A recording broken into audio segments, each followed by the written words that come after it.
Okay, the oxygen concentrators.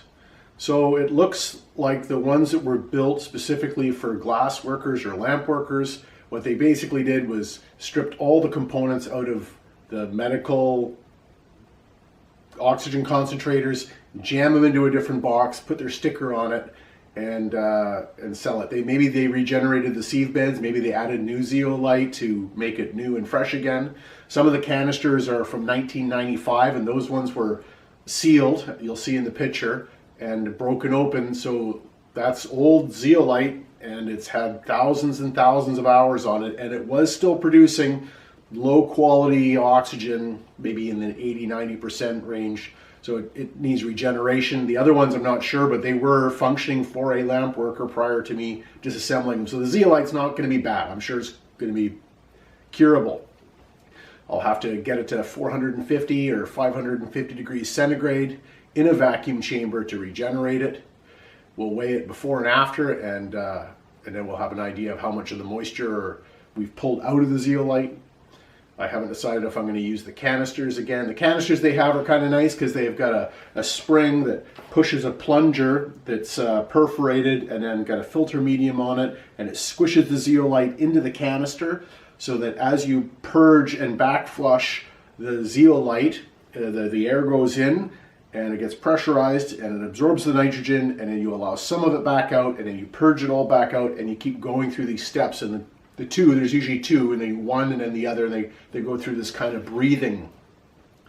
And what they have there to keep everything small and compact is they don't have very big sieve beds, and they don't have, it's all proprietary electronics, so you can't adjust anything. And the air compressors, which you'll see in the picture, they don't have room for an accumulator of any type, an air accumulator, so the air compressors run all the time, and they run over our relief valve, basically set at 30 psi or whatever they set them at, and that way they keep the system pressure at 30 psi with the compressor running all the time, and then the valving runs the sieve beds and then puts the air in and does the backflush. And they're spring loaded so that the granules of zeolite don't degrade and rub against each other and basically turn into a powder. So we'll have to figure out whether I'm going to use those or build all new sieve beds that are larger and maybe simpler, because they've got galleries and stuff in them that I don't need. But that's what we're going to look at.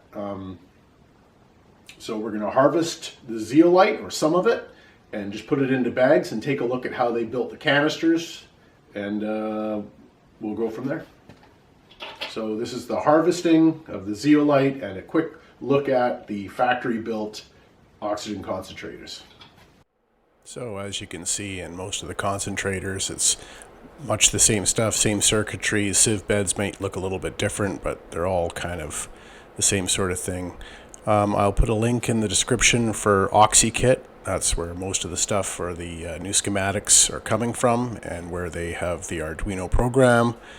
And they're a great place to go check out if you are thinking about building one. And I'll just put some other pictures in here you can take a look at, and then the next video will be regenerating the zeolite. Thanks for watching.